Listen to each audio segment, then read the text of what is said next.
Bonjour à toutes et à tous, j'espère que vous allez bien et que vous êtes prêts pour cette toute nouvelle vidéo. La dernière fois, si vous vous rappelez bien, nous nous étions arrêtés sur les origines du suicide guerrier ainsi que sur la manière de le réaliser. Aujourd'hui, je vous propose d'aller un peu plus loin dans l'étude du seppuku afin de comprendre son histoire et sa popularisation. Allez, première question.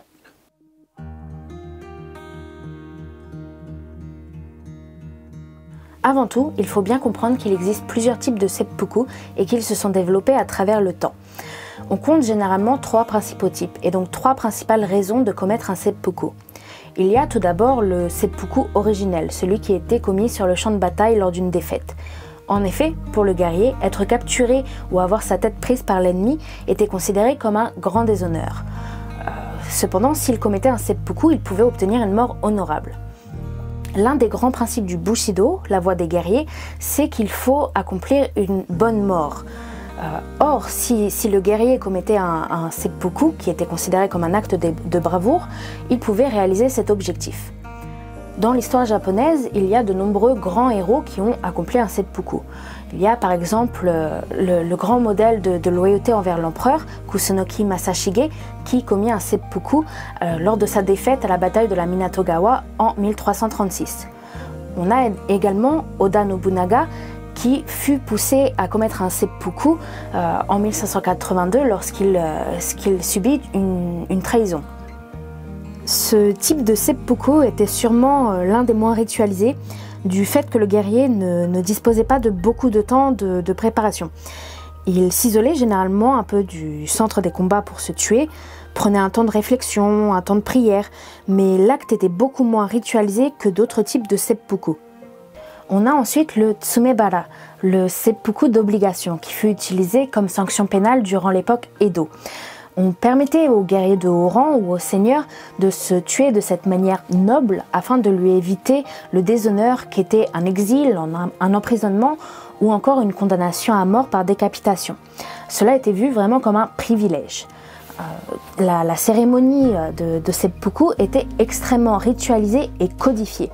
Le guerrier était habillé de blanc, agenouillé en seiza sur des tatamis entourés de paravents qui le séparaient donc d'estrades où siégeait un public.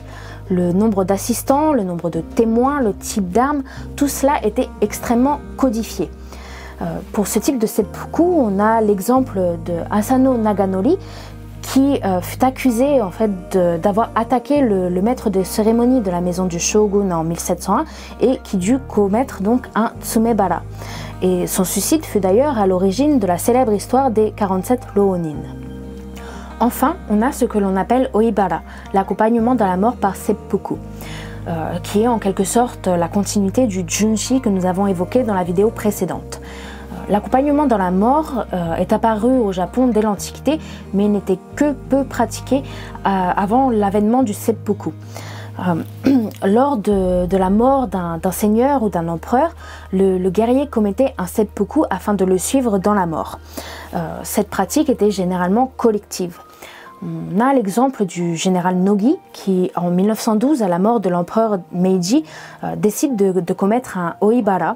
Et d'ailleurs, son épouse le suit en commettant un jigai, donc l'équivalent féminin du seppuku, où donc la femme se tranche la jugulaire à l'aide d'un kaiken, donc un poignard, ou d'un sabre court de type tanto.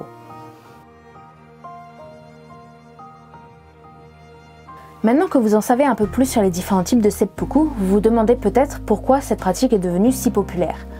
Alors on peut observer 2 principales origines à cette popularisation. Tout d'abord, avec l'entrée dans la féodalité, on voit l'avènement de la culture des textes épiques et notamment du Heike Monogatari ou dit des Heike. Ces textes mettent en avant la voie de l'arc et du cheval, Kyuuba no Michi, l'ancêtre du Bushido, et en particulier le fait que les grands guerriers doivent avoir une bonne mort. Cette mort peut bien sûr être obtenue en accomplissant un haut fait guerrier, mais elle est aussi accessible aux adeptes du seppuku, qu'il soit effectué sur le champ de bataille lors d'une défaite ou en suivant son seigneur dans la mort. Ainsi, avec la popularisation de ces textes, le rituel de seppuku va être intégré dans la philosophie guerrière. Le seppuku est considéré comme un acte de bravoure, de courage, mais aussi de sincérité et de loyauté. Ces principes sont à la base du Bushido. Il était donc naturel que ce rituel soit adopté par la classe des samouraïs. En outre, le shogunat Tokugawa fit du seppuku une sanction pénale, le tsumebara que nous venons d'évoquer. Cette pratique permettait aux condamnés à mort de garder son honneur et celui de son clan. Néanmoins, il était plus souvent imité sur les scènes de théâtre kabuki que réellement accompli. En effet, le seppuku est au cœur de nombreuses pièces de théâtre kabuki. Et le théâtre va donc permettre une propagation de cet idéal d'honneur guerrier au sein de la population.